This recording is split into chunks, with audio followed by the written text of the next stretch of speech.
I want to thank everyone for being here today, to not mourn the loss of my grandmother, but to celebrate her life. My grandmother was a truly amazing person, and I had no doubt that she was loved by a lot of people. But to look around this room today and see the amount of people that my grandmother touched brings honor and joy to our family, knowing that her 88 years here on earth truly made a positive impact. My grandmother was a nice, amazing person, but she was also really busy. She raised 5 boys, 1 girl, ran a farm in Michigan, and then moved here to Florida where she ran a motel. After all that was gone and the kids were grown up, she needed something to fill her empty time. So she decided to volunteer at hospice, where she spent 20 years of her life, a lot of hours volunteering. She was also a Eucharistic minister, so she took communion and said prayers to people at nursing homes and friends who couldn't get out of their house. She was busier than I was. But I'm not going to tell you how great my grandma was and all the great things she did for people, because everyone here already knows that. I want to share with you some memories that stand out to me about my grandma. One day, after a long, busy, hard day at work, I went to her house.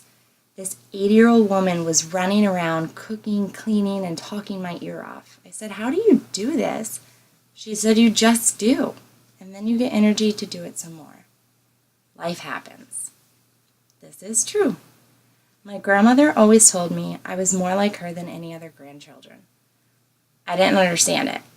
I felt weak at times, and she was always so strong. She was independent, and I was not all the time. She found the love of her life when she was so young, and I had no chance to see my Prince Charming anytime soon. So I expressed my confusion to her, and her answer was this: "Tears don't fix things, so cry only when you have time to waste. Independence comes from happiness within, and when you understand and get a grasp on those things, Prince Charming will come along to wipe your tears away, make you stronger, and help you depend on each other." She taught us a lot of things without even trying. My grandmother was diagnosed with cancer. She acted like nothing happened. It was normal to hear that news. When she caught on to the family mourning and crying and getting sad at different times, she said to all of us, "You need to knock it off right now. I've lived a happy life. I have great kids, a huge family.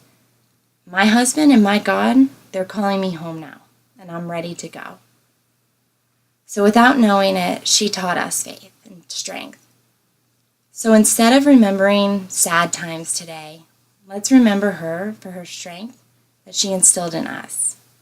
I'm going to leave you with one message she used to always say to us: count your blessings and be happy for today, because that's all you have. Thank you everyone for coming. We really appreciate it.